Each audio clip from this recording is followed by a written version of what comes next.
Hey guys, today I am in Zhenjiang city in Jiangsu Province, about an hour and a half north of Shanghai. First time to this city. Honestly, I don't know much about it other than it's famous for its vinegar, which is a staple of cooking all through China. And it's supposed to be quite a historic city, so let's have a wander and have a look. First impressions of Zhenjiang, just walking out of the station, heading towards this old street called Xijindu, like a historical area. But Zhenjiang is definitely a lot more run down than Shaoxing, where we were last week. You know, the buildings are quite old and crumbly, and the pavement is not very flat, not very well laid out. And yeah, if you look at it, this big hotel, it's all just overgrown and definitely seen better days, this city, at least what I can see of it so far. Maybe it's just the area we're in, and there'll be a newer area somewhere else. It's supposed to be a big tourist city in China, so see, look at that, all just weeds growing, the paint's faded, everything's kind of run down in this city.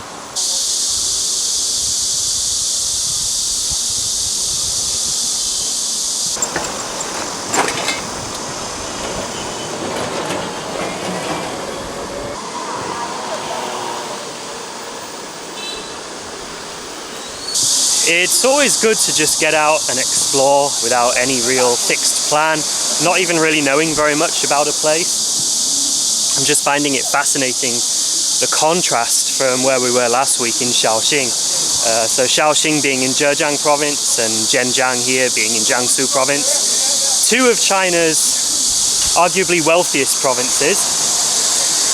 You know, Jiangsu being north of Shanghai, Zhejiang being just south of Shanghai, and being two of the big kind of industrial hubs. You know, a lot of the factories and, you know, most of the goods that you buy that are made in China, a lot of them are coming from these two provinces. So there's a lot of money here. But you can definitely tell that Zhejiang is both the wealthier of the two and most definitely the cleaner and more developed of the two. You know, just looking at these kind of smaller cities as a comparison. Well, I think we are entering the kind of touristy old street area now, because there's a lot more people wandering around, stopping, taking photos. There's a big fancy hotel over there, and a lot of the old buildings starting to appear now. Well, looks like we have randomly stumbled upon a school of Sun-style Taiji, and here is a statue of the great master himself, Sun Lutang, one of the greatest martial artists of the 20th century, which very much appeared out of nowhere. And I honestly have no idea why there's this big school and a statue of him here. I mean, I wasn't aware that Sun Lutang had anything to do with Zhenjiang city. I shall have to look this up. Well, from the outside it's definitely a very impressive looking martial arts school, but it's all closed up. It doesn't look like there's anything going on at the moment, so I'll have to look this up later and find out if the master there is any good, and if it's worth coming back to do an interview, because Sun Lutang's martial arts is something that I have never covered on this channel before and have always been quite interested in. Well, I take it back. Zhenjiang is turning out to be pretty interesting now. We've come down to this pretty cool old street. There's a lot of heritage listed buildings and a lot of pretty interesting history, all of which I know absolutely nothing about. There's a fair amount of kind of hipstery restaurants and cafes and stuff too.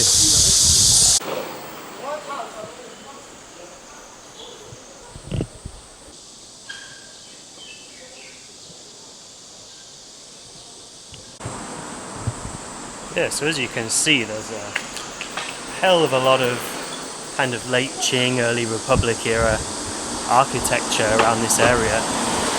Really, really impressive buildings. We're heading to what on the map says is the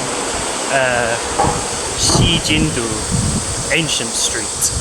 So that would be interesting, and from what I saw on the map, there is an old British consulate there. So you can see this side, you know, all this really impressive architecture. And then on the other side, it's all completely dilapidated.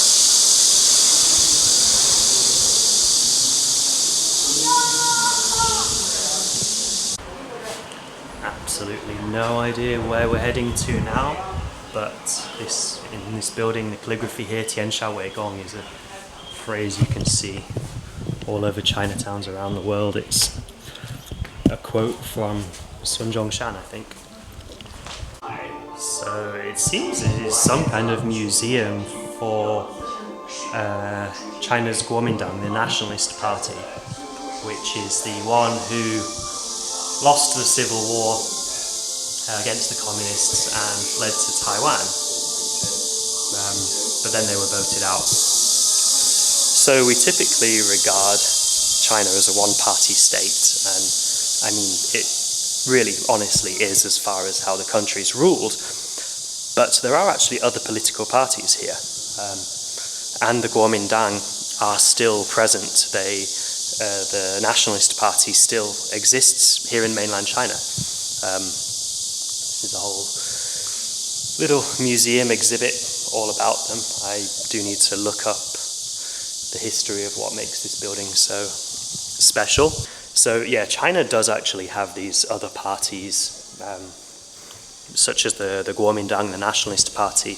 There's the Zhexingdang, I don't quite know how you translate that, but that's a party that has a lot of connections to the overseas Chinese diaspora, and it's active a lot in Chinese communities around the world. But these parties, what's interesting is they don't have any political power themselves. It's not like in the West where you can vote the party that you like in, or you can vote the party that you don't like out. These other political parties are essentially all subservient to the Communist Party, and their sort of role is to pretty much support the Communist Party in running the country. So it's not exactly clear to me what the purpose of having these other parties honestly is. Well, this is the old British consulate.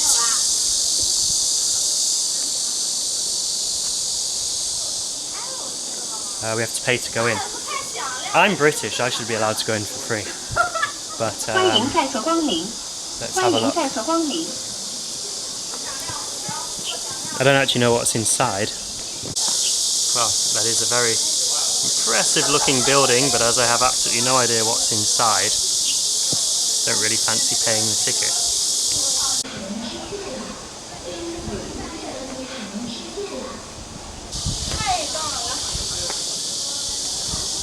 So this thing I've actually heard of. It's a Buddhist pagoda in a Tibetan style. It's from the Yuan dynasty, so when the Mongols ruled China in the 13th century. I can't remember the actual story behind it, but it's definitely very strange looking, very out of place looking thing here. And then this here, the Zhoushenghui, is the life-saving society which was founded in the Song dynasty, so like the 12th century, and apparently it's the world's oldest life-saving organization. I don't quite know what that means. I'm assuming maybe something like a kind of firefighting ambulance kind of thing. And then just to the side of the pagoda is this Buddhist cave to Guanyin Pusa, the Bodhisattva of compassion.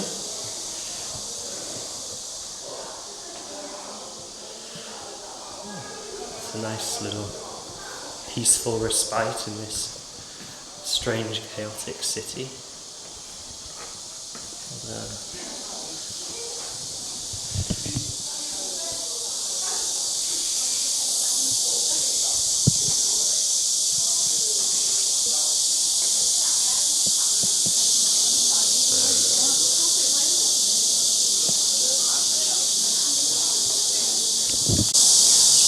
Zhenjiang is turning out to be an absolutely fascinating place. Look at all of this architecture. How amazing that is. Yeah, look at these buildings, absolutely stunning. All the roofs of all these old houses.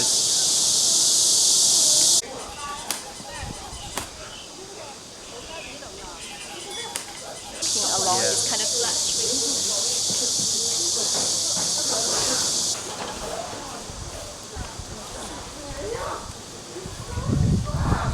Well, considering I knew absolutely nothing about Zhenjiang before I came here other than they make vinegar here, it's turning out to be some of the best preserved Qing Dynasty architecture I've seen in all of China, honestly.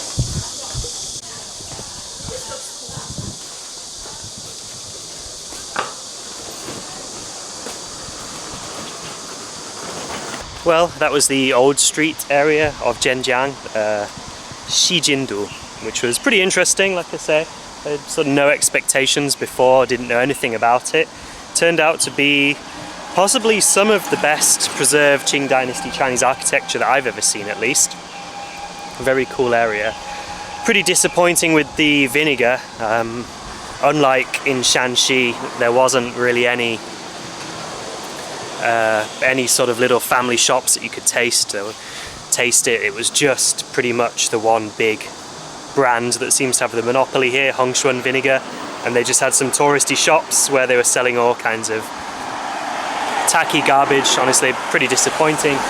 But next stop is Jiaoshan, which is a big temple and pagoda on an island in the middle of the Yangtze River, which is supposed to be very, very cool.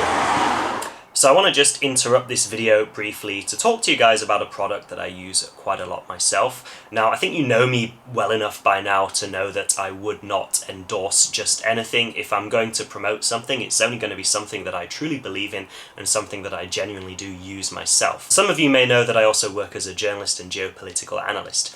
And having this line of work has made me acutely aware of the biases that are present in a lot of mainstream media reporting on world events. And as such, it becomes harder to know what's really going on and to separate reality from the narratives that are being spun. And so one of the products that I use to get around that is something called Ground News. Ground News is an app and website that combines news from around the world in one place so you can compare coverage.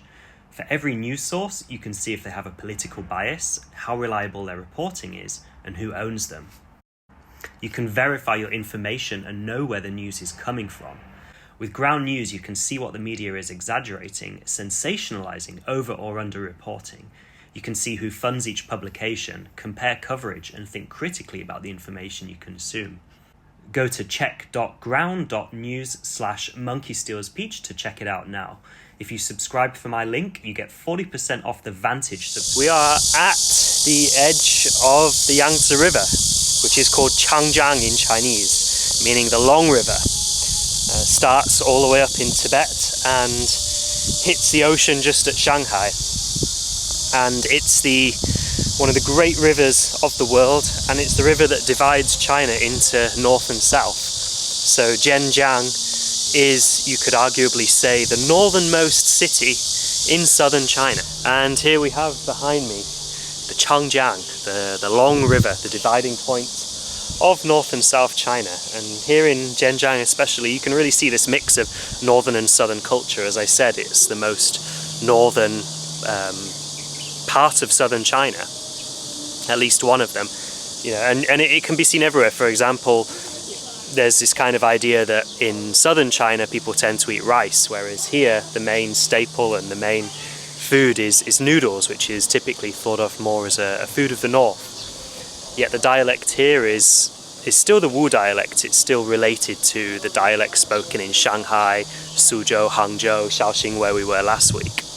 So it really is a blend of those two cultures. You can even see the architecture at the old street that we're at just before. It's no longer these kind of whitewashed, wavy roofed houses that you see, typical of the Jiangnan region. It's more this stone brick kind of grey houses, yet it still has those more southern shaped roofs, so you can really see the mix of north and south here. Frost, sleet to Crete and smooth walking. Pay attention to safety. I certainly shall. Tourists do not surpass the rail. Thou shalt not surpass this rail.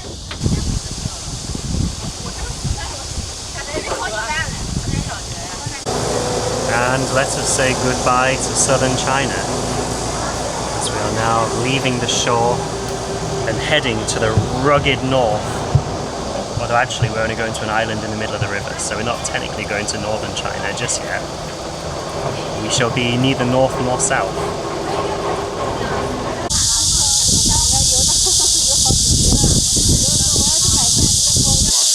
One of the most annoying things in China is loudspeakers.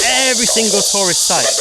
It's 4 people. Why the hell does he need a loudspeaker? To just bellow out. I mean, the history is probably very interesting, but does he really need to bellow it out through this loudspeaker?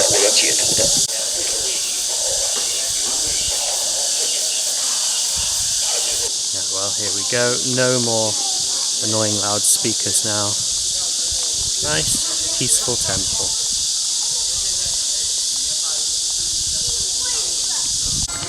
Well, I'm not going to video out of respect, but there is a funeral going on over there. You can hear the monks behind me chanting.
We donated to the temple and we got a couple Buddhist sutras, which was very nice. 好，谢谢，谢谢。